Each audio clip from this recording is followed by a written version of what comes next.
Tiga, dua, satu, buka bukumu, kita bertemu di T Edu. Salam jumpa kawan-kawan sekalian, ketemu lagi dalam podcast T Education.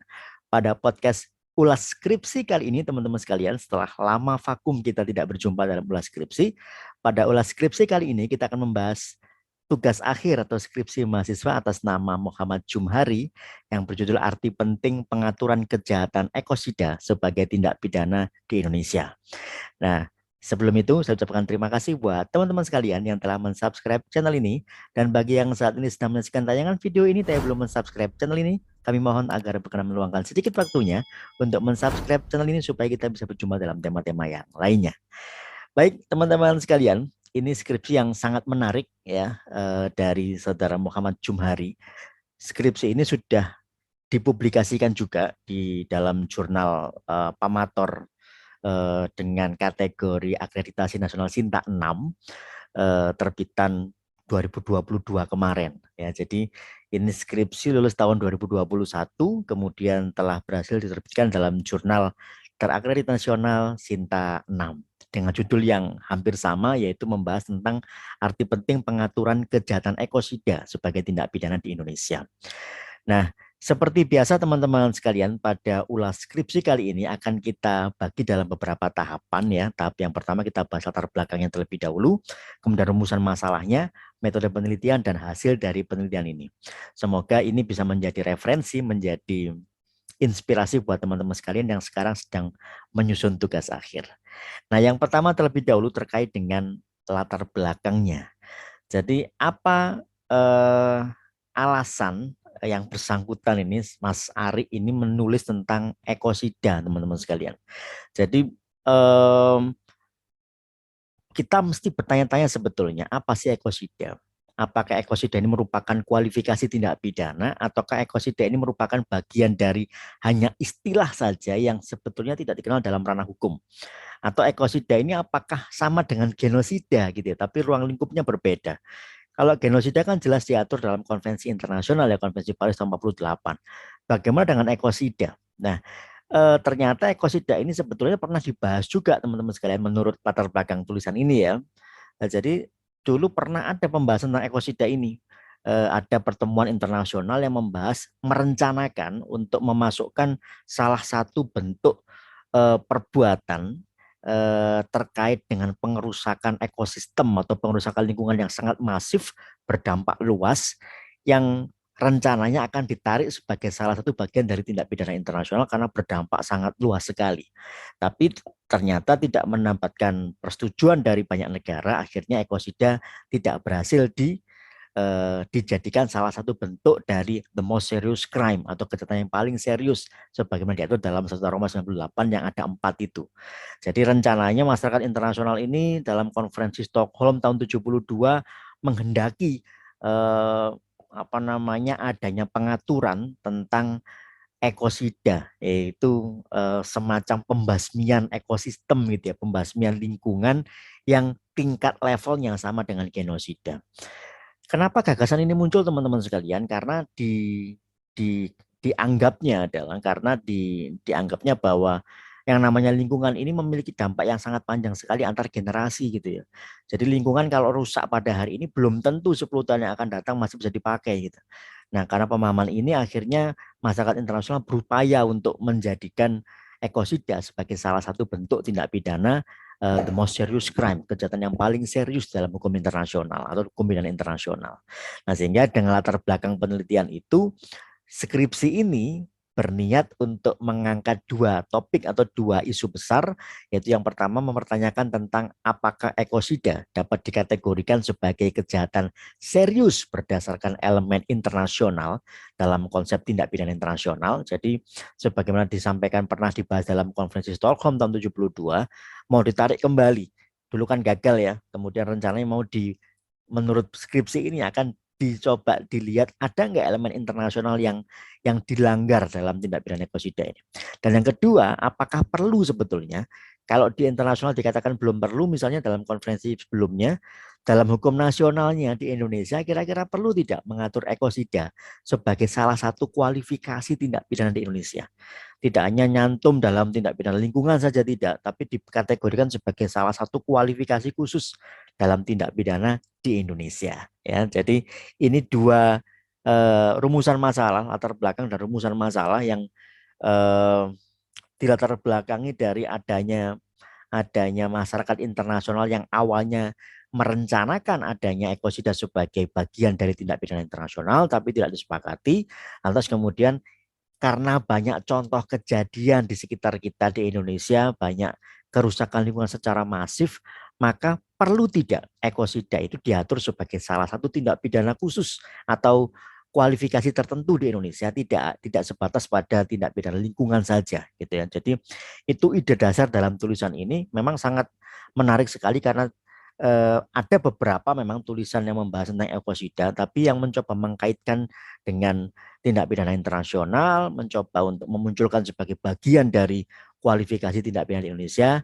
Nah, belum ada sehingga skripsi ini memiliki kebaruan sehingga ketika ditulis dalam bentuk jurnal dan sudah dipublikasikan dalam jurnal terakhir nasional Sinta 6 memiliki efek atau memiliki kebaruan yang bagus gitu ya karena tidak muncul dalam penelitian sebelumnya gitu ya. Itu tentang latar belakang dan rumusan masalahnya. Tentang metodologinya, tentang metode penelitiannya, penelitian ini menggunakan metode penelitian tentunya normatif karena akan mencoba untuk membahas dalam segi statute approach-nya, pendekatan dalam perundang-undangannya, dan mencoba untuk menjelaskan menggunakan pendekatan konseptual. Kenapa menggunakan konseptual? Karena merencanakan menggagas bahwa ekosida sebagai salah satu kualifikasi tindak pidana tertentu yang diatur dengan lebih detail atau lebih khusus dalam undang-undang di Indonesia maupun di dalam instrumen internasional gitu ya. Sehingga skripsi ini mencoba untuk menggali apakah ekosida atau kejahatan lingkungan yang masif ini dapat dikategorikan sebagai salah satu tindak pidana internasional dengan elemen internasional menurut Syarif Basioni, ataukah perlu juga sebetulnya diatur sebagai salah satu bentuk tindak pidana nasional dalam artian sebagai salah satu bentuk tindak pidana lingkungan atau yang lebih khusus lagi disebut langsung menuju pada istilah ekosida itu yang artinya adanya pengerusakan lingkungan secara masif dan berdampak panjang. Nah, itu latar belakang dan rumusan masalah serta metode penelitian. Nah, bagaimana hasil dari penelitian ini teman-teman sekalian? Sebagai batasan, kalau nanti seandainya sebagaimana tagline dari ulas skripsi, yaitu satu skripsi untuk ide-ide yang lainnya, maka jika teman-teman punya keinginan atau punya ide yang sama tentang ekosida, tolong dibedakan bahwa dalam penelitian yang ditulis oleh saudara Jumhari ini membatasi tentang dua hal tadi, yaitu mencoba menarik ekosida sebagai bagian dari kejahatan internasional dengan menggunakan salah satu elemen internasional dari Syarif Basioni, mencoba untuk melihat apakah ekosida memiliki gravity threshold, memiliki batas minimal dampak meluasnya, kemudian mengganggu ketertiban internasional, membahayakan perdamaian dunia dan segala macamnya, sehingga penelitian ini akan mencoba melihat apakah ekosida memenuhi unsur-unsur itu sehingga dia dapat diusulkan untuk dikategorikan sebagai tindak pidana internasional, ataukah ternyata ekosida tidak memenuhi elemen itu, tapi ekosida memenuhi elemen untuk dapat dikriminalisasikan sebagai salah satu tindak pidana nasional di Indonesia. Di dalam skripsi ini, walaupun tidak menggunakan pendekatan case approach ya, walaupun tidak menggunakan pendekatan kasus, tapi mereka Jumhari ini, saudara Jumhari ini mencoba mengangkat 3 kasus yang ada di Indonesia, 3 kasus yang diduga dapat dikategorikan sebagai ekosida. Apa saja itu? Salah satunya yaitu kasus Lapindo. Dalam penulisan skripsi ini, saudara Jumhari mencoba untuk mengangkat bahwa Lapindo ini merupakan salah satu bentuk eh, kerusakan lingkungan atau pengerusakan lingkungan yang memiliki dampak masif. Karena faktanya sampai hari ini eh, setelah sekian tahun Lapindo tidak dapat ditempati, bahkan mungkin sampai 10 tahun yang akan datang Lapindo tidak bisa ditempati, sehingga adanya kerusakan ekosistem yang masif tidak hanya berdampak pada ekosistem lingkungan yang ada, tapi juga berdampak pada hal lain di luar ekosistem itu, misalnya dalam budaya yang rusak dan lain sebagainya. Nah, itu salah satu contoh yang dibahas oleh skripsi ini, dan dalam skripsi ini walaupun tidak menggunakan metode perbandingan, tidak menggunakan pendekatan perbandingan atau comparative approach, tapi skripsi ini juga kaya dengan referensi untuk membandingkan pengaturan ekosida dengan beberapa negara di Eropa. Tercatat dalam skripsi ini ada kurang lebih 10 negara yang dibandingkan di seluruh dunia yang ternyata dalam undang-undang nasionalnya mengatur ekosida sebagai salah satu bentuk tindak pidana tertentu. Tindak pidana yang tidak hanya tindak pidana lingkungan, tapi menyebutkan istilah ekosida sebagai salah satu kualifikasi tindak pidana. Sekali lagi, walaupun penelitian ini tidak menggunakan metode perbandingan, tapi mencoba untuk benchmarking ya dalam tanda kutip, mencoba untuk melihat bahwa ternyata tidak hanya gagasan atau konsep saja, tapi ada negara-negara di luar sana yang sudah mengatur ekosida sebagai salah satu bagian dari tindak pidana dan menyebut ekosida sebagai salah satu kualifikasi tindak pidana.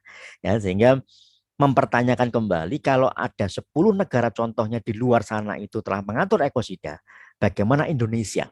Ada beberapa contoh kasus, tadi disebutkan ada 3 kasus yang diangkat oleh skripsi ini, walaupun tidak menggunakan metode case approach, karena tidak ada putusan pengadilan di situ ya, tapi mencoba melihat ada beberapa contoh kerusakan lingkungan yang memiliki syarat-syarat pemenuhan ekosida sebagaimana dibandingkan dengan beberapa syarat-syarat yang telah dibahas dalam kajian pustaka, gitu ya, sehingga mempertanyakan apakah ekosida sebetulnya itu perlu untuk diatur sebagai tindak pidana tersendiri di dalam KUHP atau dalam undang-undang tertentu di Indonesia.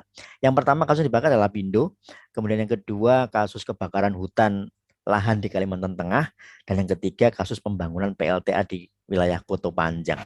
Nah, ini 3 contoh kasus yang oleh penulis dalam hal ini si Saudara Jumari dikategorikan 3 kasus pelanggaran lingkungan yang memiliki unsur menurut, tidak di Indonesia ya, karena Indonesia belum punya kualifikasinya, memenuhi unsur berdasarkan beberapa aturan yang ada di dunia bahwa 3 perbuatan ini dapat dikategorikan sebagai tindak pidana atau dikenal dengan istilah ekosida. Ya, sehingga kesimpulan dari penulisan skripsi ini bahwa Indonesia ini sebetulnya memiliki instrumen internasional, memiliki instrumen tentang pelanggaran HAM, memiliki instrumen tentang tindak pidana pelanggaran lingkungan hidup ya. Tapi yang namanya ekosistem ini juga bagian dari asasi manusia. Karena keberlangsungan ekosistem ini harus dijamin karena ini berlangsung kepada anak cucu kita nantinya. Sehingga menurut penulis rencananya ekosida ini tidak hanya tentang pelanggaran lingkungan, tidak juga tentang murni pelanggaran HAM saja, tapi mencoba untuk menghubungkan di antara keduanya menjadi salah satu tindak pidana khusus yang disebut sebagai ekosida. Nggak masalah, ini tawaran dari si penulis dan ini beberapa penelitian sudah pernah membahas ekosida, tapi mengkaji dalam kajian internasional, mengkaji dalam kajian mencoba untuk menentukan sebagai kualifikasi tindak pidana ini belum pernah ada, sehingga ini merupakan satu kebaruan di dalam kasanah keilmuan di bidang hukum. Baik teman-teman sekalian, kurang lebih itu ulas skripsi singkat pada episode kali ini, membahas ulas skripsi dari saudara, skripsi karya dari Muhammad Jumari tentang arti penting ekosida sebagai salah satu tindak pidana di Indonesia. Semoga bermanfaat buat teman-teman sekalian, semoga tetap sehat selalu. Nanti kita ketemu di TEDU. Salam sehat, Effendi. Sampai jumpa.